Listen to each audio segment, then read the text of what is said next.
Hey, it's me, Nikki. Thanks for stopping by my channel. Don't forget to hit that subscribe button and the notification bell so you can be notified every time I post a video.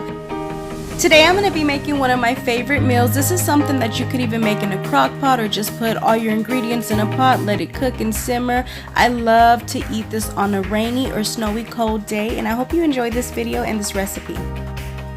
And today I'm going to be making Albondigas soup, meaning meatball soup.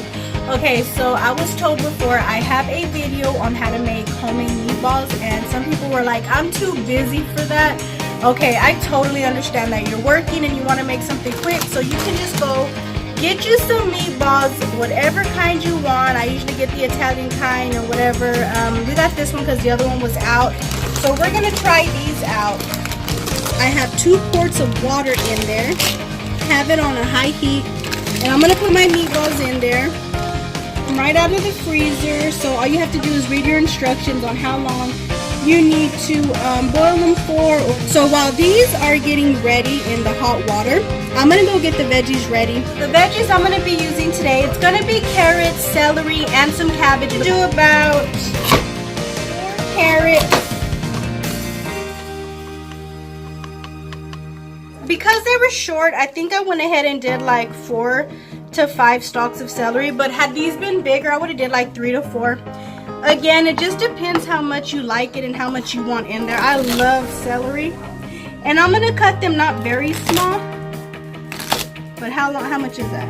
About an inch to half an inch, because they do shrink when you have them in there. These aren't going in there right now, but I'm just gonna have these ready. Alright, this is a little bit of cabbage that I had left over from another video, and I don't want that much cabbage in there, but this is enough for me. The cabbages have been really small lately as well. And I'm just going to cut once like this, and that's it. So I'm just waiting for the meatballs to defrost and be ready for everything else. So see you in a bit. I'm going to put 2 cans of tomato in there. Okay, once I have all the cans of tomato sauce in there, I'm going to put a little bit of water in there to get whatever was left behind.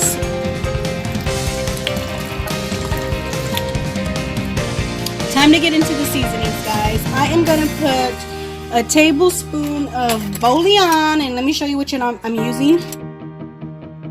So if you don't have this kind, it would be 1 cube. Then you're going to get some oregano. I'm going to do a pinch. That's a pinch for me. And then I have some thyme, some ground thyme, and I'm going to do about a pinch of that as well.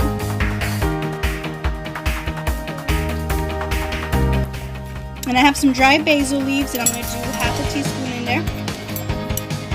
You can take whatever out that you don't want in there. If you don't like dry basil leaves, or if you want them fresh, go ahead and do whatever you feel you and your family are going to like. If you have a clove of garlic, go ahead and put it in there. Crush it however you want to. I'm doing minced garlic, and I did, if you don't like garlic that much, you can half it, or you don't even have to put it in there. After I have put all the seasonings in there, it's been boiling right now for 20 minutes. I'm going to go ahead and put the veggies in there.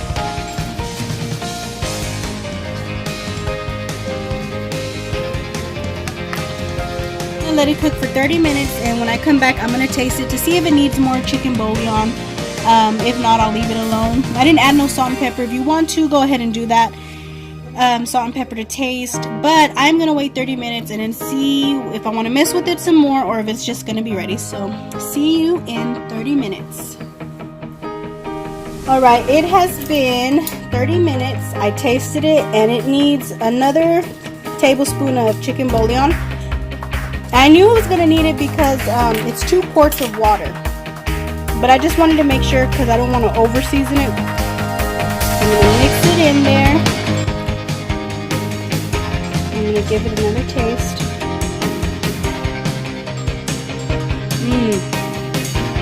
Yep, that's it. So if you have cubes, 2 cubes, or 2 tablespoons of the chicken bouillon. If you want it thicker, Some people add flour or starch to it, so it's just all up to you.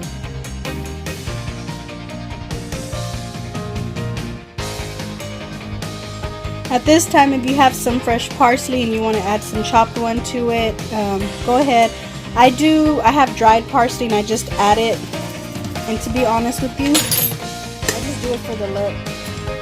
Sometimes, like even whenever I prepare it in the bowl, I add some chopped cilantro because I love cilantro and I love what cilantro does for this. But if you don't like cilantro, of course, don't add it.